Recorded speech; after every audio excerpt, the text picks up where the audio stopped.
Le couple présidentiel au secours des populations, c'est l'objet de la descente du ministère de l'administration territoriale à Kousséri ce jour, à l'effet d'apporter un appui aux populations victimes des récentes inondations et aux déplacés des conflits intercommunautaires des mois d'août et décembre 2021 qui ont décidé de rejoindre leurs villages respectifs. Le département du Logone-Chari traverse des moments très difficiles depuis le retour des pluies. Excellent Monsieur le ministre, les populations du département de Logone-Chari par ma voix disent merci et vous prie de transmettre les remerciements au chef de l'État qui a pensé en nous dans ces moments difficiles. Excellent Monsieur le ministre, votre présence à cette cérémonie démontre l'importance particulière que le chef de l'État accorde aux populations du Logone-Chari, passion imprenable du RDC. Pour le porte-parole des bénéficiaires, ce don remis ces jours vient à point nommé. Cependant, il faut envisager des solutions définitives. Monsieur le ministre, la ville de Kousséri est de façon régulière victime des inondations pendant les saisons de pluie, de fortes pluviométries. Plusieurs dégâts sont recensés, notamment la destruction des champs de culture, dont la principale conséquence est la famine. L'écroulement des maisons d'habitation qui laissent des populations sans abri, sans toutefois oublier les maladies hydriques telles que le choléra et bien d'autres. Nous suggérons à l'État la construction des canaux d'évacuation d'eau vers le fleuve Logone, le renouvellement de la digue de protection autour du fleuve Logone construite depuis plus de 20 ans, dont plusieurs fissures identifiées laissant passer l'eau en période de crue.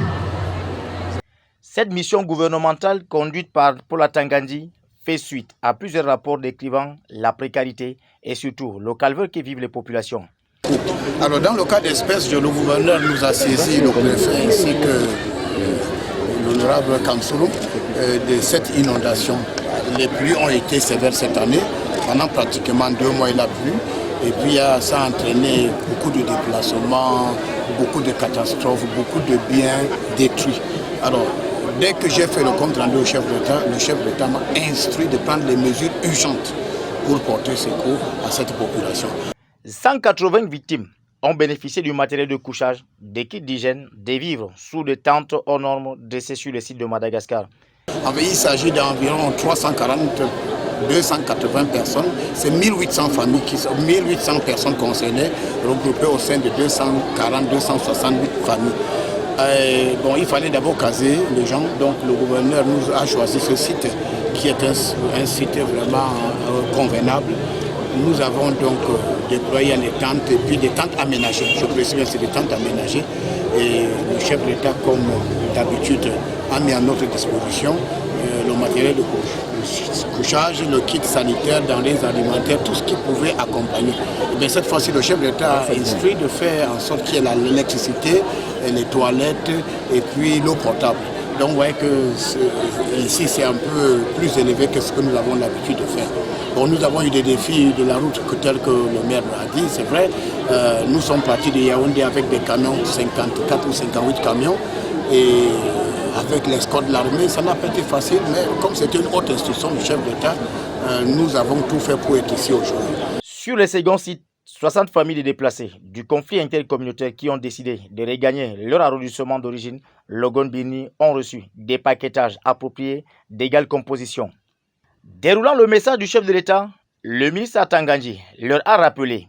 Le chef d'État m'a également chargé de féliciter cette population courageuse et déterminée, politiquement très correcte, en leur disant que les doléances exprimées trouveront, n'est-ce pas, une solution dans un avenir très proche. Venir au secours des populations en détresse était un impératif. Pour cela, il fallait aussitôt agir pour qu'une réaction comme celle-ci vienne soulager les victimes. La route Mora d'Abangabouti, nous avons trop attendu et ça commence à un peu gêner les populations parce que d'abord il y a un impact économique. C'est cette voie qui permet aux ressources vivrières, à la production industrielle de la partie méridionale, aller jusqu'à continuer et va au Tchad. Et inversement, cette route également permet aux populations qui sont assez déveillées paysans qui produisent le poisson, le mil, le maïs, de l'exporter vers le sud. Donc ce qui fait qu'il y a un manque à gagner. Et je pense que le gouvernement a tout faire et que vraiment je pense qu'il faudra que le gouvernement s'attelle à arranger ce problème parce qu'on ne sait pas quelles seront les réactions des populations à l'avenir parce qu'ils sont dépassés. Et qu'elles apprennent que par ailleurs dans les autres endroits du pays, les routes sont faites et qu'elles ne comprennent pas que la route, cette route-là, depuis presque une dizaine d'années, est toujours à l'état d'étude, toujours à l'état de faisabilité. Même si on ne réalisait que 20 km par an aujourd'hui, je pense que le problème de l'être aujourd'hui. Donc nous pensons que c'est très sérieux et ça a été adressé. Et le ministre Atangandji a dit qu'il allait porter personnellement ce problème à l'endroit du chef de l'État et nous comptons sur lui pour que ce message soit transmis à son très haut destinataire. En attendant que des solutions plus pérennes soient trouvées à ce problème, les premières réponses d'urgence du chef d'État ont apporté réconfort et soulagement aux populations bénéficiaires.